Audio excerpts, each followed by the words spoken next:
Je déteste vraiment cette technique du colombin, mais il faut quand même passer par là en tant que céramiste parce que ça fait partie des techniques de modelage qui sont hyper intéressantes. On peut arriver à avoir des formes aussi belles et aussi jolies que quand on fait au tour, même si c'est hyper fastidieux, c'est hyper long et moi je déteste, d'autant plus que je déteste faire des colombins, même si c'est vrai que là on n'a pas besoin que les colombins soient beaux, mais malgré tout je déteste ça. Mais comme je suis toujours en quête de nouveaux challenges, voilà, j'ai essayé ces techniques du colombinage.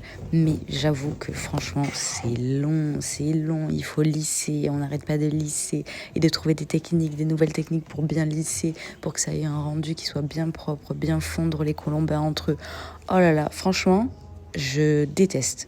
Mais je trouve que le résultat est assez chouette et ça permet à tous les niveaux et à toutes les personnes d'arriver à des grandes formes et des grosses structures qui sont vraiment intéressantes où on peut donner des formes que peut-être si on n'arrive pas à le faire autour, on peut le faire au colombin.